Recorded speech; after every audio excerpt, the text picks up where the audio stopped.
c'est lancé. Eh bien, je suis ravie de vous retrouver pour une nouvelle interview pour l'Académie du Féminin. Alors aujourd'hui, j'ai le plaisir d'être avec Sarah Guénécan. Sarah, bonjour. Bonjour Catherine. Alors, vous êtes l'auteur d'un livre qui s'appelle Ce que valent les femmes. Et on va en parler, on va le dérouler un petit peu pendant ces 20-25 minutes que va durer l'interview.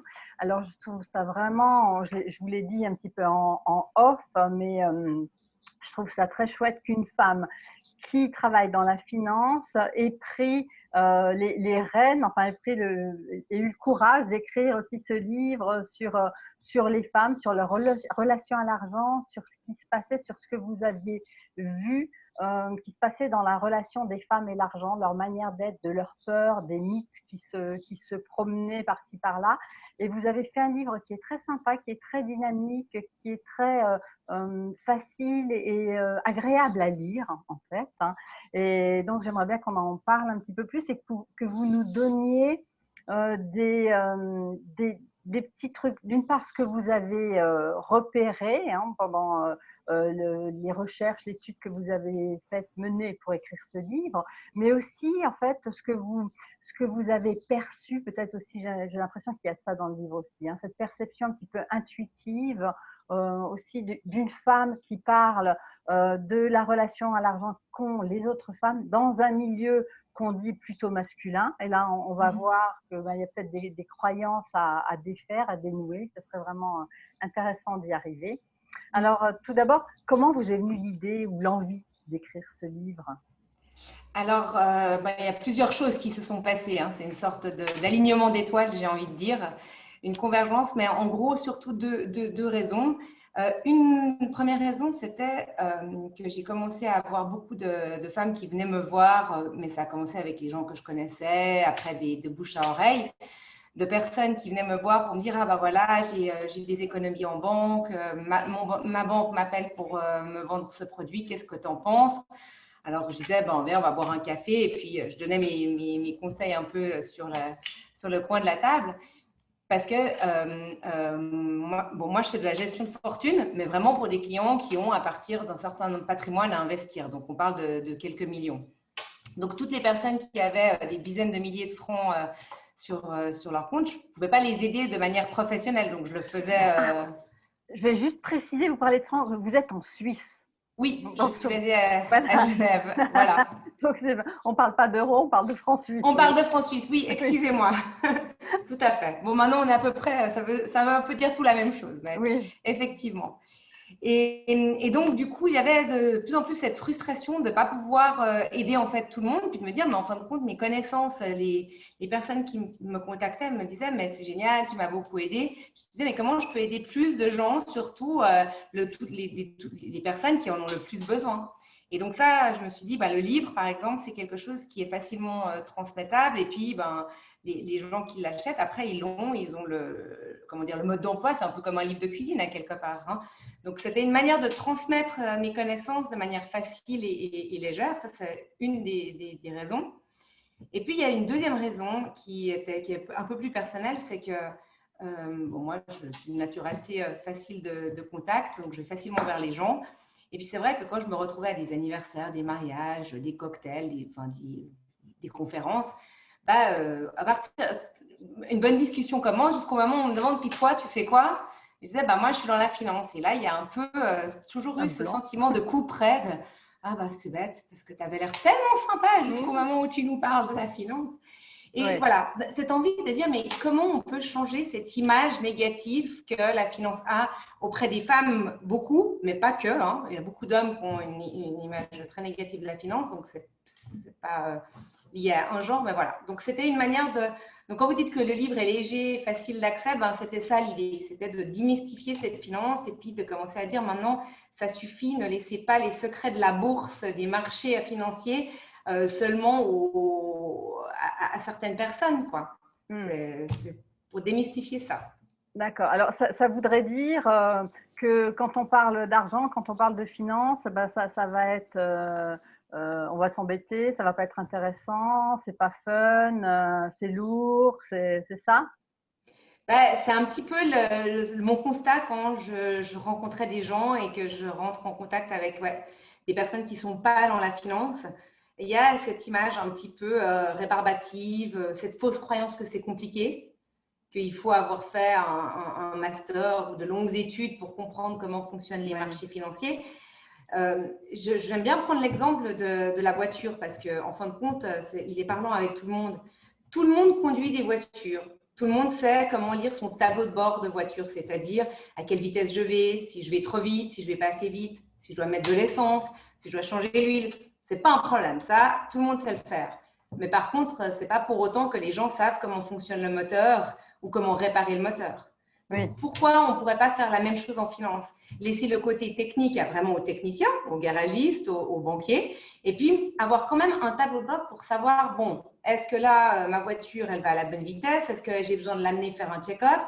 Et même, aller plus loin, est-ce que mon garagiste à qui j'ai laissé ma voiture fait du bon travail? Donc, Ouais. comment essayer de simplifier les choses et de faire en sorte qu'on puisse au moins comprendre une certaine partie sans en devenir un expert pour.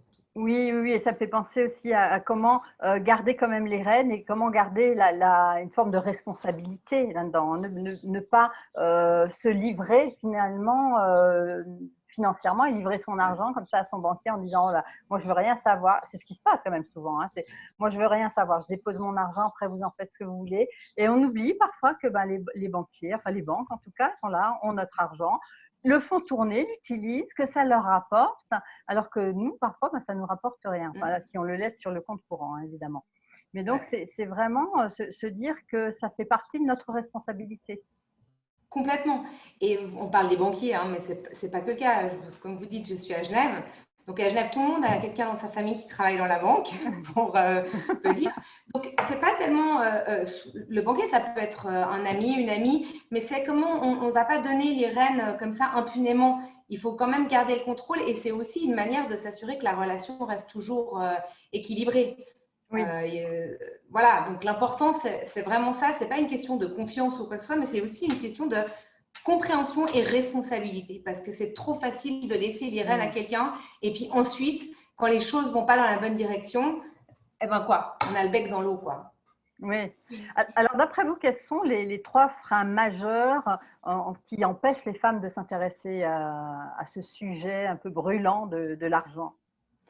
Ben, bon, j'appelle ça le mythe dans le livre. Enfin, voilà, parce qu'un mythe, c'est bien une image, une construction qui s'est faite, mais sans forcément, qui n'est pas forcément basée sur quelque chose de réel, j'ai envie de dire.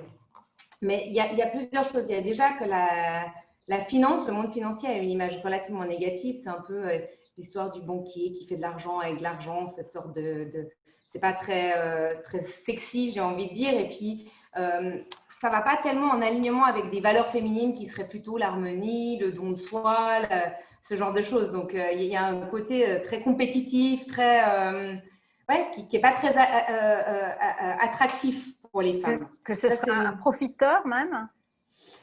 je ne sais pas si ça serait forcément le profiteur, parce que ça, mais c'est vraiment cette image que, bon, bah, en fait, c'est de l'argent en soi est pas attractif, c'est ce qu'on peut en faire. Et puis nous, les femmes, on aura plutôt cette tendance-là à voir ce qu'il y a derrière l'argent, ce qu'on peut en faire, plutôt que d'amasser de l'argent pour l'argent.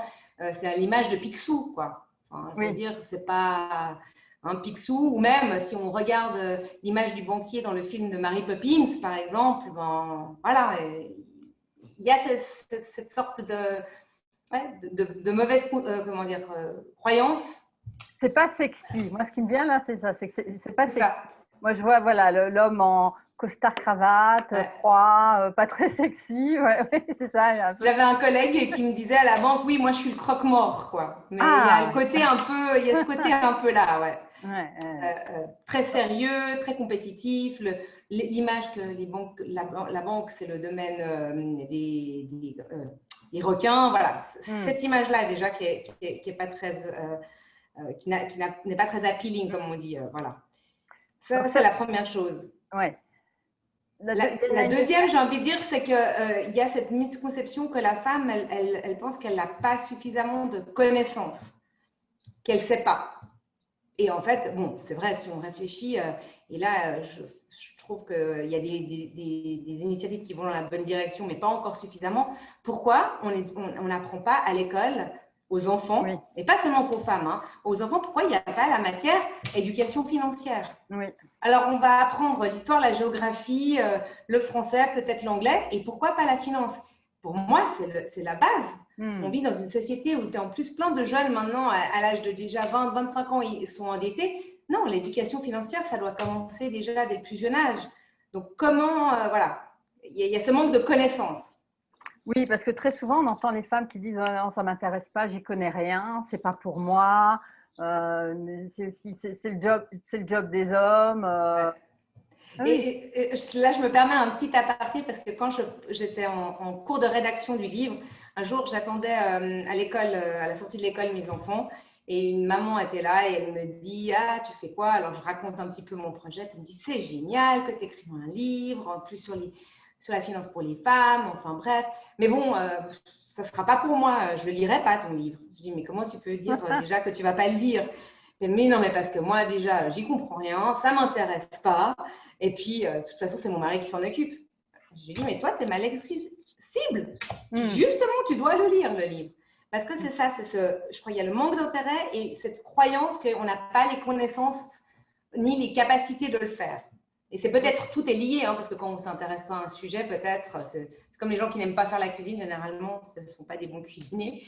Mais tout est lié, on est bien d'accord. Oui. Mais c'est quand même manque de connaissances et ce manque d'intérêt est lié à la troisième chose qui est l'idée qu'on n'est pas capable, qu'on a un manque de confiance en soi. Et ça, vous le connaissez bien, je pense, dans votre domaine, Catherine. Oui, oui, je suis tout à fait d'accord et c'est ce que je disais hier à un groupe de femmes d'ailleurs, c'est que il y a l'image, on en parlait tout à l'heure, l'argent c'est pas sexy, mais c'est comment rendre l'argent sexy. Et à partir du moment où on est dans quelque chose de vivant, moi j'utilise souvent le terme d'éros. Eros, c'est notre énergie, pas seulement l'énergie sexuelle, mais c'est l'énergie de vie qui circule. Vital, ouais. Comment on peut avoir du fun dans cette relation à l'argent, on peut en faire quelque chose de sexy et on peut finalement mettre de l'énergie là-dedans aussi.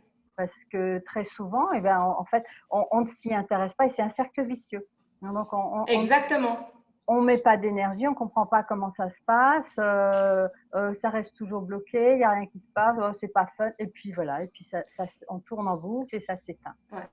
Et ce qui est terrible, c'est que, alors dans mon métier, j'ai des clientes femmes, mais les clientes femmes que j'ai eues jusqu'à présent, ce sont généralement celles qui se sont retrouvées face au gouffre, entre guillemets. Ça veut dire plus possible de faire marche arrière. Des femmes qui viennent de divorcer, qui se retrouvent avec une responsabilité de patrimoine. Donc là, elles n'ont plus le choix. Et souvent, c'est les femmes qui sont mises au pied du mur qui réagissent, enfin qui vont le faire. Mais moi, j'ai envie de dire, mais pourquoi on ne le fait pas avant? Et surtout, quand je vois le nombre de personnes qui restent coincées dans des mariages malheureux, rien qu'à cause de ça, déjà, mais ça, c'est terrible. C'est terrible. Donc, c'est vraiment important pour moi de dire, mais à l'heure actuelle, on ne peut pas prétendre, nous, entre femmes, être véritablement indépendantes ou libres, même dans un couple, hein, c'est pas l'un n'empêche pas l'autre, si on n'a pas au moins pris cette indépendance financière de dire, allez, non seulement je gagne ma propre vie, mais je gère mes propres finances. Voilà. Vous le voyez, vous, aujourd'hui encore, ce type de scénario où des femmes ne divorcent pas ou restent enfermées dans un schéma? Oui. C'est incroyable. Oui. Et d'ailleurs, là encore dernièrement, je lisais l'histoire d'une représentante américaine qui est élue à la Chambre des représentants aux États-Unis, une Cathy Porter, qui disait que son mari la battait, et elle l'a quittée et ça a été très très difficile, mais elle a dit la chose qui lui a permis d'aller de l'avant, c'était de savoir que c'était toujours elle qui s'était occupée des investissements en bourse et de son patrimoine. Et donc, elle savait que, quoi qu'il arrive, elle allait pouvoir s'en sortir en termes de payer les factures pour ses enfants, se nourrir, se loger, etc. Mais elle constatait que beaucoup de femmes restent enfermées dans des mariages parce qu'elles ne savent pas comment se débrouiller Et seules. Oui, tout à fait. Alors, ce que j'entends là, c'est qu'en fait, elle avait une compétence. Complètement. Et du coup, un véritable choix, en fin de compte, parce qu'à partir du moment où on est véritablement indépendant de notre propre vie, bah, toutes les options sont possibles. Oui, oui, oui. Et Ouais. c'est vrai que pour revenir à ce que je voulais dire tout à l'heure, j'avais pas fini mon idée, c'était, on parlait de confiance en soi. Et c'est vrai que ce que j'aime bien dire, c'est que quand on a une bonne relation, une relation saine avec l'argent, qu'on est à l'aise avec ça, ben ça donne confiance en soi. Ça vient alimenter vraiment cet aspect de nous. Mais c'est le cercle vicieux dans les deux sens. Hein. Le Oui, cercle vicieux et le cercle vertueux, j'ai envie de dire. oui, oui, Ouais, tout à fait. Oui, oui, qui peut qui va se construire dans un sens et qui va se déconstruire dans l'autre sens, effectivement. Oui, oui, oui. tout à fait. Oh, et sinon, dans les mythes, hein, est-ce qu'il y a d'autres choses dont on n'aurait pas parlé encore, et dans ces mythes qui Euh, empêchent les femmes? non, je pense que enfin, il y a peut-être plus de choses, mais ça retombe sur ces trois choses. C'est C'est vraiment vraiment les ce manque de choses. confiance en soi, le manque de connaissances et le manque d'intérêt. Et tout Oui, ça se court après l'un dans oui, l'autre, oui, oui. malheureusement. Ouais, ouais. Et que s'il y avait déjà à la base, dans les écoles, une éducation dans ce sens-là, déjà Ça, ça ouvrirait, je pense, ça déjà pousserait, ouais. l'intérêt des jeunes là-dessus. Et d'ailleurs, bon, voilà, c'était une aussi des raisons du livre. D'ailleurs, dans le livre, il y a des petites illustrations. C'est le côté de rendre les choses plus légères et donner un côté un peu plus sexy, un peu plus intéressant à la matière, quoi. Oui, oui, et puis surtout, vous dites des choses importantes, hein, c'est vrai. Ce que j'ai bien aimé, c'est qu'il n'y avait pas plein de chiffres dans le livre. Il y en a quelques-uns, mais qui donnent vraiment des repères intéressants. Quand vous parlez des pays, enfin, vous citez des recherches qui ont été faites, qui parlent des pays dirigés par les femmes avaient une croissance économique, donc un PIB plus important de 6% en moyenne que les pays dirigés par des hommes. Oui. Waouh! Et ça, on le voit, mais ce qui est incroyable, c'est que quand on commence à regarder les études, on le voit pas seulement, bah là, vous avez cité celle sur les gouvernements, mais dans les conseils d'administration. Oui, Allons encore plus loin parce que bah, moi, ma spécialité, c'est vraiment les investissements en bourse. Il n'y a pas beaucoup de femmes qui font de la gestion de portefeuille, on est bien d'accord, mais les quelques femmes qui le font, eh ben, en fin de compte, elles ont une meilleure performance que les hommes. Et là, il y a encore dernièrement une étude d'une université, c'est la Warwick Business School qui est sortie.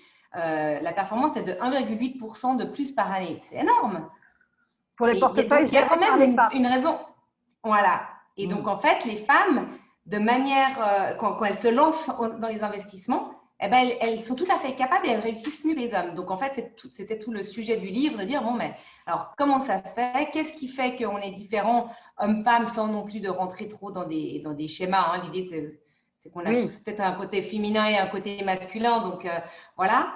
Mais vraiment de dire, bon, alors comment je change cette image de la finance, comment je vainque mes peurs et je laisse tomber ce manque de confiance en moi. Et maintenant, qu'est-ce que je fais pour faire ces investissements en bourse? oui, oui, Parce oui. qu'une chose qu'il faut quand même, j'ai parlé d'indépendance financière, mais je crois qu'une chose que je n'ai pas dite, c'est qu'actuellement, ça les chiffres le montrent aussi, c'est que de un, les femmes vivent plus longtemps, de deux, elles gagnent moins bien leur vie. Souvent, en plus, elles ont, alors je ne parle pas des inégalités salariales, mais simplement parce qu'elles arrêtent de travailler pour s'occuper des enfants ou elles font un Mm. travail à temps partiel.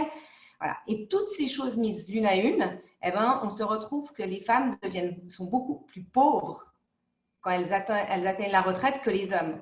Et donc, comment pallier cette pauvreté? Eh ben, depuis le début, il faut faire des investissements en bourse. Il faut profiter des rendements des marchés et il n'y a pas de raison qu'on passe à côté. Donc ça veut dire déjà commencer jeune, finalement, à s'y intéresser, à voir quel type d'investissement nous intéresse. Déjà, je pense qu'il y a quand même ça aussi, hein, parce que je vois qu'il y en a qui vont aller sur des investissements immobiliers, d'autres en bourse, voilà, ou d'autres choses. Oui, Donc déjà, oui. voir ça, en fait. Et après, est-ce qu'il y a aussi, j'ai envie de dire, un âge limite pour s'y intéresser, pour commencer à faire des investissements? Parce que parfois, il y en a qui peuvent se dire, bah non, moi, je suis trop vieille pour ça. Oui, quand on me pose cette question, je réponds est-ce qu'il y a un âge limite pour arrêter de fumer, par exemple, quoi? Non, parce qu'en fin de compte, c'est toujours le bon moment. Et j'ai envie de dire, ça ne sert à rien de regarder dans le rétroviseur et de se dire, ah, bah, j'aurais dû le faire il y a 10 ans, je laisse tomber, je ne le fais pas. Non, faisons-le maintenant. Il n'y a pas d'âge limite pour en savoir plus et puis montrer de l'intérêt. Donc, clairement, non.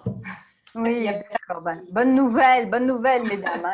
Il y a pas de limite. C'est vrai que dans l'idéal, le faire dès que. Même moi, si je pouvais parler à la Sarah qui avait 20 ans, eh ben, j'aurais fait des choses différemment parce que je n'ai pas les informations que j'ai, la connaissance que j'ai aujourd'hui, je ne l'avais pas à mes 20 ans. Mais ce n'est pas pour autant que je me dis, ah bah non, maintenant je suis 20 ans trop tard, je ne vais rien faire. Ah bah non. Donc, Oui. l'important, c'est de le faire le plus tôt possible, mais il ne faut pas se dire c'est trop tard. C'est jamais trop Oui. tard. Alors, et ce qu'on entend souvent, c'est dans le côté bah, je ne sais pas ou j'ai pas les infos ou quoi, c'est que maintenant, on a quand même accès à beaucoup d'informations, parfois trop, on est bien d'accord. Donc, il faut chercher, il faut trouver les bonnes. Il faut trouver les bonnes infos, Ouais. les bonnes personnes pour nous conseiller aussi. Et qu'à partir de là, il y a vraiment des choses à faire. Il y a vraiment voilà, moyen de se prendre en main. Alors, c'est vrai qu'il y a ces étapes bah, de prendre confiance en soi, de dépasser certains stéréotypes, parce que non, ce n'est pas réservé qu'aux hommes, même si les hommes, quelque part, dans le livre, c'est mignon, vous en parlez de la testostérone aussi, hein, et que, ben oui, effectivement, les hommes, à un moment donné de leur vie, ben, effectivement, ils fonctionnent beaucoup plus, ils ont plus de testostérone déjà que nous, mais ne pas oublier que nous en avons aussi. Donc, comment on peut aussi s'appuyer sur ça pour aller libérer cette énergie. Et moi, j'aime bien parler aussi de féminin masculin. C'est vrai qu'on a tous hein, ces deux énergies, ces deux polarités en nous. Donc, c'est comment s'appuyer. Alors, c'est peut-être là, effectivement, que l'argent, quelque part, ça nous demande un effort dans le sens qu'il va falloir aller chercher nos ressources qui sont plutôt à l'origine du masculin. Mais ce n'est pas impossible puisque nous l'avons de toute façon en nous. Hein. Et puis, c'est toujours aussi se souvenir que de tout temps, enfin en tout cas de ce qu'on a connu nous comme génération, et ben, ce sont les femmes qui tenaient les cordons de la bourse, comme on disait. Hein. Donc les femmes savent très bien gérer l'argent, savent très bien gérer un budget. Après, elles sont habituées à le faire dans le milieu familial. Et c'est comme si, quand ça sortait du milieu familial, il y avait un fossé, comme ça faisait ouf, ça vient déclencher des peurs. En fait, hein, des peurs, comme si on était capable dans le milieu familial, mais on n'était plus capable à l'extérieur. Ouais, il y a un côté où tant que ça touche le budget familial, les dépenses, etc., ça va. Mais quand on commence à parler finance, c'est-à-dire plutôt investissement, achat d'actions, d'obligations, de choses comme ça, tout d'un coup, c'est comme si le château de cartes s'effondrait en fin de compte. Hein? Alors que, oui, comme vous le dites, elles ont l'instinct pour le faire. Oui, oui, oui. Moi, ce que je vois entre les deux, c'est qu'il y a un côté voilà, très concret, hein, gérer l'argent pour manger, pour vivre, etc. Puis après, c'est beaucoup plus abstrait quand on parle d'investissement. Ouais. Alors, c'est pour ça que souvent, il y a l'investissement immobilier qui est aussi une alternative. Mais il y a une chose quand même je comprends tout à fait l'histoire que les investissements en bourse sont quelque chose d'un peu virtuel presque, surtout dans le monde où on vit actuellement. Oui. C'est plus comme on s'était à l'époque où ils étaient avec leurs petits papiers puis que les gens tradaient en s'échangeant des paperasses. Mais ce qu'il ne faut pas oublier, c'est que la bourse, c'est quoi? C'est toutes les actions des sociétés qui produisent des choses. C'est-à-dire que c'est du Nestlé, du Apple, du Vuitton, c'est toutes des sociétés qui font quelque chose de concret ou qui offrent des services concrets. Donc, à quelque part, si on réfléchit bien, on investit dans du concret. Le concret, il est là, d'accord. Il est là, d'accord. C'est arrivé à se voilà. Mais je pense que aussi il y a une chose, c'est que nous, banquiers ou professionnels de la finance, il y a eu une responsabilité aussi parce que on a tendance à vouloir compliquer les choses. Parce qu'à partir du moment où le sujet reste compliqué, du coup, on a une véritable valeur ajoutée. Hein.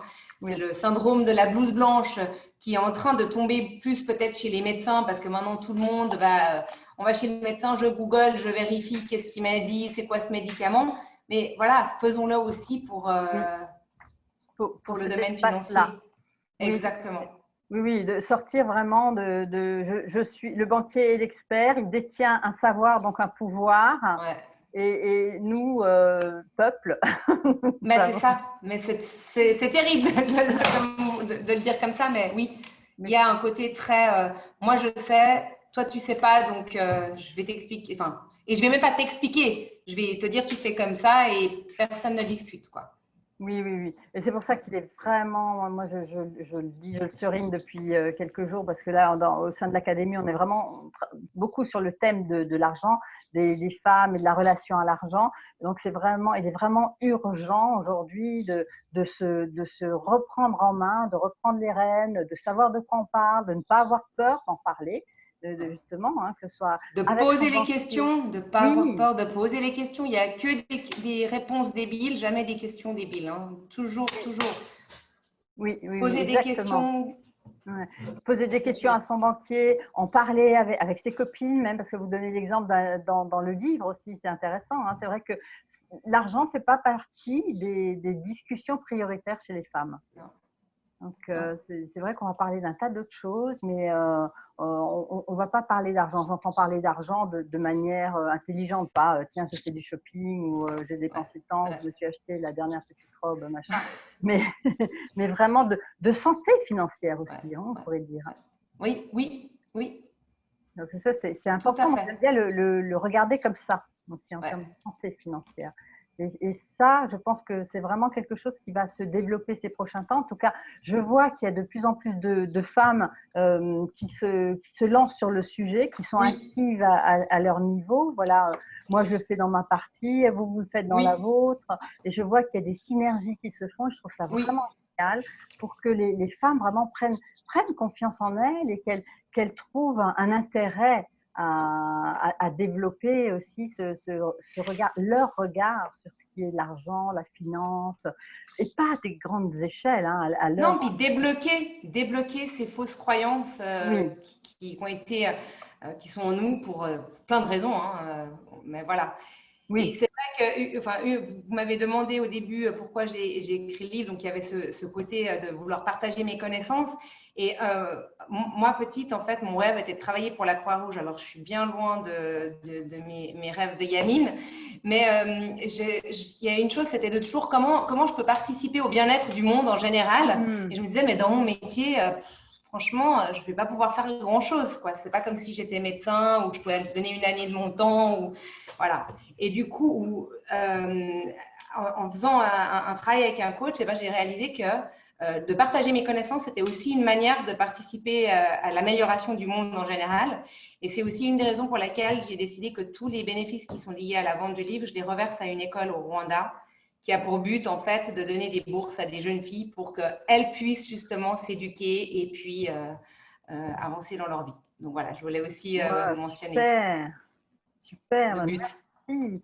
Merci beaucoup, Sarah. C'était vraiment très intéressant de pouvoir Merci échanger Catherine. sur ce sujet. Et puis, écoutez, je mettrai de toute façon le nom du livre, vos coordonnées sous la vidéo. Et puis, voilà, si vous voulez continuer à regarder, à voir des vidéos inspirantes comme ça, cliquez, abonnez-vous à la chaîne YouTube si vous voyez cette vidéo sur YouTube. Rejoignez l'Académie du Féminin aussi. En attendant, moi, je vous dis bye bye et à très bientôt. Au revoir. Au revoir.